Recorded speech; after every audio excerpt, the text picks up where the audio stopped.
നമസ്കാരം. മനുഷ്യരുടെ ചിന്താഗതിയിൽ വന്ന വ്യത്യാസങ്ങളെക്കുറിച്ചാണ് നമ്മൾ ഇന്ന് സംസാരിക്കുന്നത്. കാലഘട്ടങ്ങൾ കഴിയുമ്പോൾ മനുഷ്യൻ ചിന്തിക്കുന്ന രീതി മാറും, ചിന്തിക്കുന്ന കാരണങ്ങൾ മാറും. മനുഷ്യൻ ഒരു കാര്യത്തെ തന്നെ വേറെ ഒരു രീതിയിലായിരിക്കും നോക്കിക്കാണുന്നത്. നമുക്ക് ഈ ഒരു വിഷയത്തെ കുറച്ചുകൂടി ഡീറ്റെയിൽ ആയിട്ട് മനസ്സിലാക്കാൻ നമുക്കൊരു കഥ നോക്കാം. വർഷം 1300.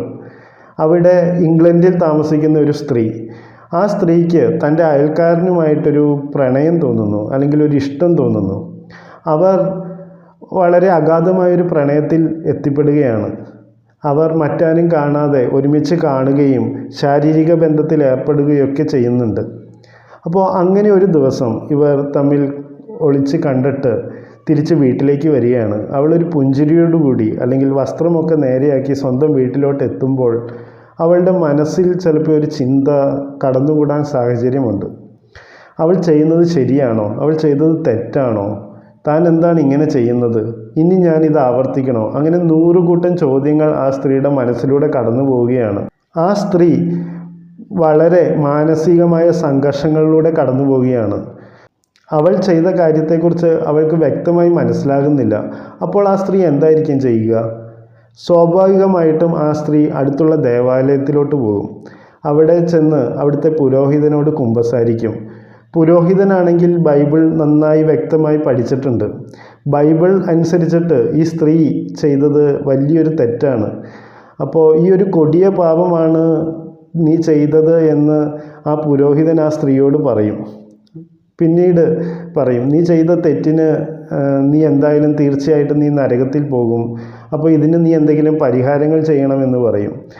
ആ പുരോഹിതൻ ആ സ്ത്രീയോട് ചിലപ്പോൾ നിർദ്ദേശിക്കാം, നീ ഈ ദേവാലയത്തിനായിട്ട് 30 സ്വർണ്ണ നാണയങ്ങൾ ദാനമായി നൽകണം. അതുപോലെ തന്നെ നീ ഇന്ന പെരുന്നാളുകളൊക്കെ ഏറ്റെടുത്ത് നടത്തണം. അതുപോലെ തന്നെ വ്രതം അനുഷ്ഠിക്കണം. 6 മാസത്തേക്ക് മാംസമോ മത്സ്യങ്ങളോ ഒന്നും കഴിക്കാൻ പാടില്ല. അതുപോലെ തന്നെ ദൂരെയുള്ള പള്ളികളിലോട്ട് ദീർഘയാത്ര പോകണം. അങ്ങനെ ഒരുപാട് കാര്യങ്ങളായിരിക്കാം ആ പുരോഹിതൻ പറയുന്നത്. നീ ചെയ്തത് എന്തായാലും തെറ്റാണ് എന്ന് അദ്ദേഹം പഠിച്ച ബൈബിൾ വെച്ച് തുറന്നു നോക്കിയിട്ട് ആ സ്ത്രീയോട് പറയും. ഇന്നത്തെ കാലത്തായിരിക്കും ഈ ഒരു കാര്യം നടക്കുന്നത് എന്ന് നിങ്ങൾ കരുതുക. അപ്പോൾ ആ സ്ത്രീ എന്തായിരിക്കും ചെയ്യുക?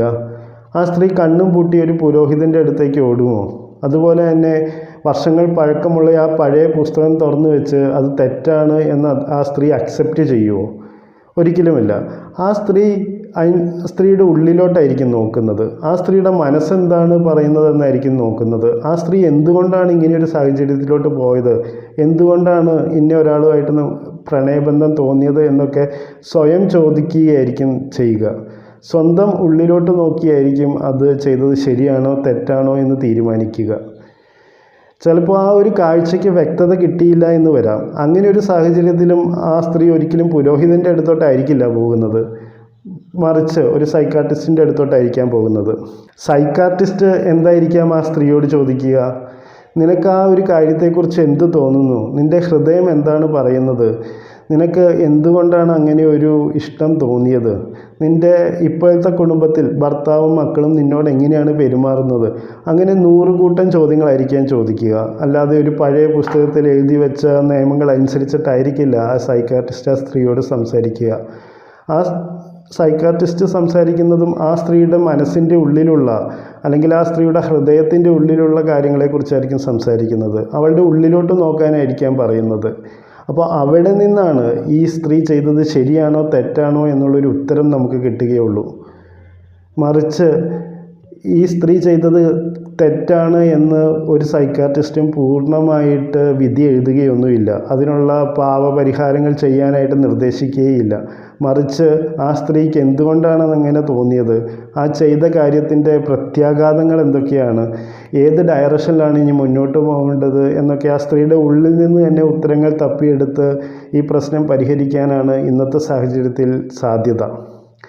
അപ്പോൾ കാലഘട്ടങ്ങൾ മാറുമ്പോൾ തെറ്റുകളല്ലാതാവുന്നത് ഇങ്ങനെയാണ്. നേരത്തെ ഒരു വിധി തീർപ്പായിരുന്നു, ഇതെല്ലാം തെറ്റാണ് എന്നൊരൊറ്റ വിധിയിൽ നമ്മൾ തീർക്കുമായിരുന്നു. പക്ഷേ ഇന്ന് അങ്ങനെ ഒരു പ്രശ്നത്തെ നമുക്ക് ഒറ്റയടിക്ക് തീർക്കാൻ കഴിയുകയില്ല. കാരണം നമ്മുടെ മനസ്സ് പറയുന്നതനുസരിച്ചിട്ടാണ് നമ്മൾ തീരുമാനങ്ങൾ എടുക്കുക. അതല്ലാതെ മറ്റൊരാളുടെ സഹായമോ മറ്റൊരാളുടെ ഉപദേശമോ അനുസരിച്ചിട്ടല്ല ഇന്ന് നമ്മൾ മുന്നോട്ട് പോകുക. നമ്മുടെ കാലഘട്ടങ്ങൾ മാറുന്നതനുസരിച്ച് ചിന്താഗതിയിലും അതുപോലെ തന്നെ നമ്മുടെ രീതികളിലും ഒക്കെ ഒരുപാട് മാറ്റം ഉണ്ടാകും എന്ന് ഓർമ്മിപ്പിക്കാനായിട്ടാണ് ഞാൻ ഇന്ന് നിങ്ങളോട് ഈ കഥ പറഞ്ഞത്. അടുത്ത അധ്യായത്തിൽ നമുക്ക് മറ്റൊരു കഥയുമായി വീണ്ടും കാണാം. Thank you.